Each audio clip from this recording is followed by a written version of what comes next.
I'm Amy Goodman with Aaron Mate. We are less than a week from President Obama's second term inauguration. Two of the leading figures nominated to head the foreign policy establishment have their political roots in the Vietnam War. Chuck Hagel, tapped by President Obama to be Secretary of Defense, is a former Army sergeant and, if confirmed, will become the first Vietnam War veteran to head the Pentagon. Obama's nominee for Secretary of State, John Kerry, became one of the most prominent veterans to oppose the Vietnam War after his return. Testifying before the Senate in 1971, Kerry discussed the atrocities unearthed in the Winter Soldier investigation, where over 150 veterans testified to war crimes committed in Southeast Asia. They told the stories of times that they had personally raped, cut off ears, cut off heads, taped wires from portable telephones to human genitals and turned up the power, cut off limbs, blown up bodies, randomly shot at civilians, razed villages in a fashion reminiscent of Genghis Khan, shot cattle and dogs for fun, poisoned food stocks, and generally ravaged the countryside of South Vietnam, in addition to the normal ravage of war and the normal and very particular ravaging which is done by the applied bombing power of this country. That's John Kerry testifying in 1971 after he returned from Vietnam. Although the Vietnam War is far behind them, Kerry and Hagel will now have to contend with the longest-running war in U.S. history, Afghanistan. President Obama has announced plans to speed up the transfer of formal military control to Afghan forces. But it's unclear how the new timetable will change operations on the ground, as tens of thousands of U.S. troops remain in Afghanistan until the withdrawal deadline of late 2014 and possibly even beyond. Speaking on Monday after meetings with President Obama, Afghan President Hamid Karzai said Afghanistan would be better off without foreign troops. The main question is that whether by the withdrawal of foreign troops from Afghanistan will the situation become insecure. No, by no means. It's the other way around. Afghanistan will be a secure and better place. We should remove this idea from our mind that if there are no foreign troops in our country, we will not be able to protect the country. That is wrong. We're joined right now by author and journalist Nick Turse, managing editor of TomDispatch.com. His most recent book is Kill Anything That Moves, The Real American War in Vietnam. The title is taken from an order given to the U.S. forces who slaughtered more than 500 Vietnamese civilians in the notorious My Lai massacre of 1968. But drawing on interviews in Vietnam and a trove of previously unknown U.S. government documents, including internal military investigations of alleged war crimes in Vietnam, Turse argues that U.S. atrocities in Vietnam were not just isolated incidents, but the inevitable outcome of deliberate policies dictated at the highest levels of the military. Nick Turse's other books include The Case for Withdrawal from Afghanistan and The Complex. Welcome to Democracy Now! Thanks for having me on. So the foreign policy establishment, if confirmed, Chuck Hagel and John Kerry, both fought in Vietnam. When John Kerry came home, he famously talked about the atrocities that were going on in Vietnam. So it's decades later, Nick. There have been tens of thousands of books written about Vietnam. Why did you choose to go there as well and write Kill Anything That Moves? Well, you know, as you said, there have been 30,000 books or so written on the war, but none that I found that truly addressed what I believe is the signature aspect of the war, which was Vietnamese civilian suffering. This isn't just atrocities, the types of things that we heard John Kerry just talking about, but also this systematic use of heavy firepower in the countryside, unrestrained bombing, the use of helicopter gunships, artillery fire. They called it harassment interdiction fire, which was basically just blanketing the countryside with heavy artillery. This is where people lived and people worked, and tremendous numbers of Vietnamese died as a result. Let's go to My Lai for a minute. The My Lai massacre that took place on March 16, 1968, but it wasn't until November 12, 1969 that the world found out about it when investigative journalist Seymour Hersh broke the story about the massacre and its cover-up. He was awarded the Pulitzer Prize for the expose. Democracy Now! Spoke to Cy Hersh on the 40th anniversary of the My Lai massacre about what happened. The analogy with Iraq is pretty acute. Basically, it's a group of soldiers that landed. They were mostly uneducated, high school graduates and dropouts, who were told they were fighting communism, going to save America. They got to Vietnam. They spent 10, 11 weeks in the, humping it in the boonies and in the villages and paddies of South Vietnam, and never saw the enemy. Maybe they lost 15 or 20% of their company through snipers, landmines, etc., but they never engaged. And over the period of 10, 11, 12 weeks, between the period they landed around New Year's Day of '68 until March 16th, they became increasingly brutal, so randomly going through a village and whacking people. Sometimes an old man they saw, one soldier would just hit him with a rifle butt and nobody said anything. Because what happens inevitably is when you don't see an organized enemy and you lose people, you lose your buddies and your mates and you're angry, you take it out on the villagers, you take it out on the civilian population.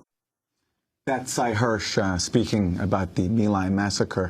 Now, Nick Turse, in your book, you talk about the testimony of soldiers who actually spoke of a My Lai each month for a year, and actually saying that these types of atrocities were carried out by every single unit that was deployed in Vietnam.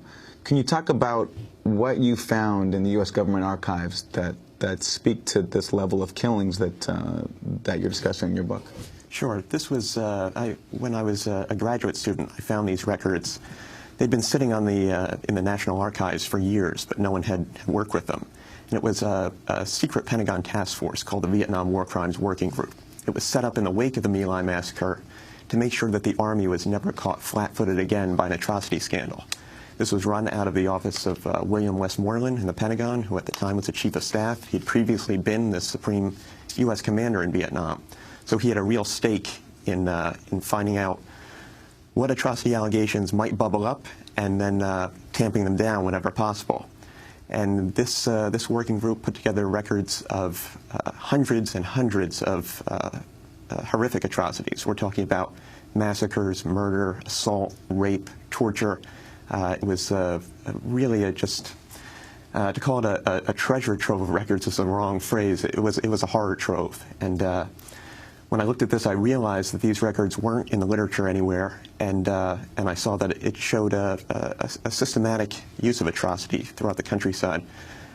These were atrocities committed by every major U.S. Army unit that was involved in the conflict. Let's go to Westmoreland now. Let's turn to a 1974 American documentary film about the Vietnam War called Hearts and Minds that was directed by Peter Davis, a very well-known film. In this clip, General William Westmoreland, the former commander of the American military operations in the Vietnam War, reveals his views about the Vietnamese people. Well, the Oriental doesn't put the same high price on life as does the Westerner. Life is plentiful, life is cheap in the Orient. And as the philosophy of the Orient expresses it, life is not important. That's General William Westmoreland. Nick Turse. Yes, and the filmmaker Peter Davis actually asked him that question a number of times to make sure that Westmoreland was expressing his views, and this is exactly what he meant to say. And this was the type of mindset that suffused the U.S. military at the time. There was an acronym used, MGR. It stood for the Mere Gook Rule. This was what the U.S. military was steeped in at the time, a type of racism and dehumanization of the Vietnamese, that they weren't real people, that they were subhuman, mere gooks who could be abused or killed at will. Now, meanwhile, Nick Turse, there were soldiers at the time, not just John Kerry, who were trying to publicly reveal the atrocities that were taking place. And you mentioned this Vietnam War Crimes Working Group, and in your book, you actually talk about taking these secret documents that hadn't been released before, taking them to the veterans that had tried to speak out way back then. And one of them is Jamie Henry, and wondering if you can talk about him. Sure. The records that I found on Jamie Henry's case really, they stuck with me, and I knew I had to find this man. They were several phone book-sized files. A major investigation was done. And, you know, Jamie was a reluctant draftee, but he went to Vietnam. He was a medic. He saved a lot of American lives. And, but once he got over there, he saw things that really disturbed him. On his first day in the field, he watched as the point man, the lead man of his patrol, stopped a young girl on a trail and molested her. And Jamie said to himself, my God, you know, what's going on here? And day after day, he saw things that really disturbed him. A young boy who was captured and beaten up and then executed, an old woman who was shot down, a man who was used for target practice, a prisoner who was beaten and thrown off a cliff. On and on, he saw these things. And it culminated one day on February 8th, 1968. It's about a month before the My Lai massacre. His officer, while they were in a village, gave an order to kill anything that moves. And Jamie heard this over the radio, and he set out to go to the scene to try and stop it. Well, there were 20 women and children who were rounded up, and by the time Jamie got there, the men opened up on them on an automatic with their M16 automatic rifles and killed them all. And Jamie watched this happen, and he told me that 30 seconds later, he vowed that he would make sure that the story got out, no matter what it took. So Jamie's life had been threatened in Vietnam, so he kept his mouth shut till he got back home, stateside. But he immediately went... Told that he would have a bullet in his back. If... Yes, you know, he was warned when the first time he spoke up about brutality that he better watch himself. And his friends came up to him after and said, it's so easy to be killed in a firefight. It'll look like you were killed by the enemy. You better shut up.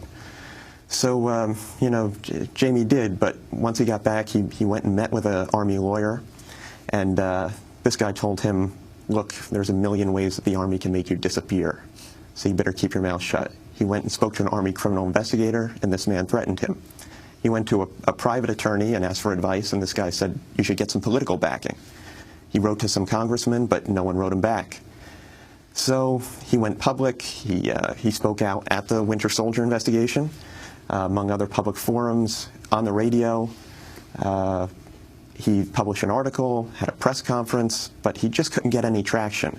And eventually, you know, years later, he just gave up. What Jamie didn't know was that the Army conducted a very thorough investigation, interviewed all the other members of his unit. They corroborated exactly what he said, and they even painted a more chilling picture because some of them saw things that Jamie hadn't. And but Jamie didn't know until I called him up and then knocked on his door and brought those investigation files. Where do you live? He was in Northern California. He was a skyline logger, and you know, he just never knew that these records existed, that anyone knew that he was actually telling the truth. So when you brought him these phone book-size investigations into his allegations, what did he do? Well, I mean, he was shocked. He did feel, you know, vindicated. There was a little trepidation there because, you know, it was a lot of years later to dredge all this up, and he was a little bit scared. But he told me that, you know, if it was right back then it was right to expose now. And it wasn't easy on him. After the first day that I spent talking with him and going through the records, he told me that that night after I left, he went and sat in his easy chair and he shook uncontrollably for an hour.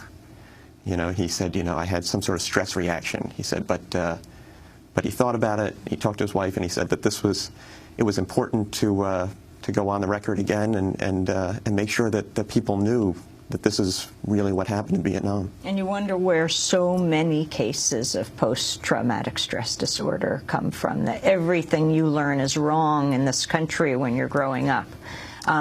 You then either see others commit, are forced to cover up, or choose not to cover up.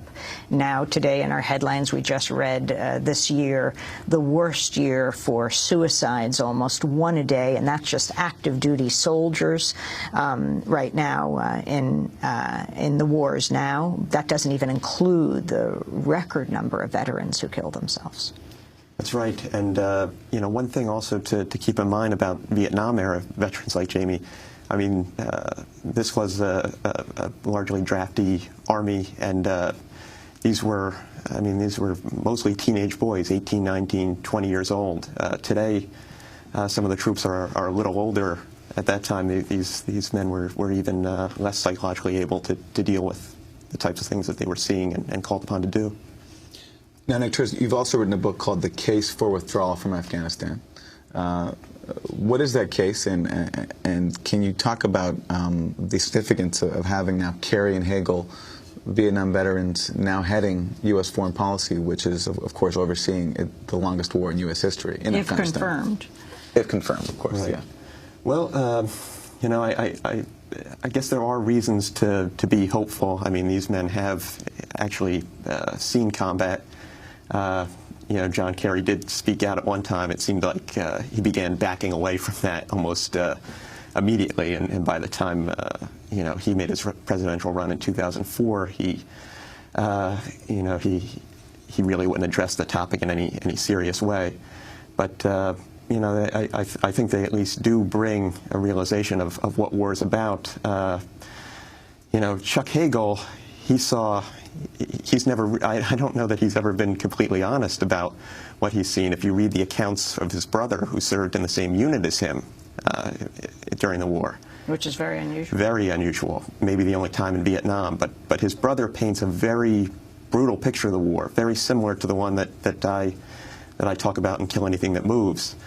And they served under one of the most notorious commanders in Vietnam, a general named Julian Ewell, became known within the military and also outside of it as the butcher of the Mekong Delta.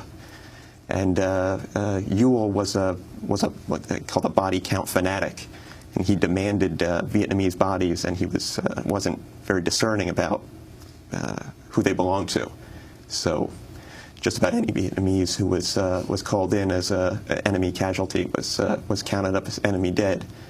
But you know, just as the Hagel brothers were leaving Vietnam, Ewell kicked off an operation called Speedy Express, which I talk about in the book, which led to 11,000 Vietnamese casualties, but only resulted in around 750 weapons being recovered. Some Newsweek reporters looked into this a couple years after Speedy Express ended and came up with an estimate of 5,000 civilians killed during that operation. And when I went into the archives, I found the military's own secret reports that the Newsweek reporters didn't know about, and the estimates were, they show that the Newsweek estimates were low. The military estimated about 7,000 civilian casualties. So, I mean, this is the type of war that Chuck Hagel saw down there, and John Kerry operated in roughly the same area down in the Delta. So they do know something about the brutality of war. Nick Turse, his book is Kill Anything That Moves, The Real American War in Vietnam.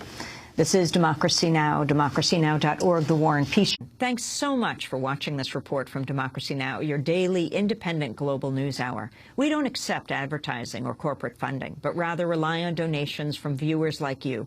Please make your contribution by visiting democracynow.org. We need your support today to keep bringing you this hard-hitting, in-depth reporting.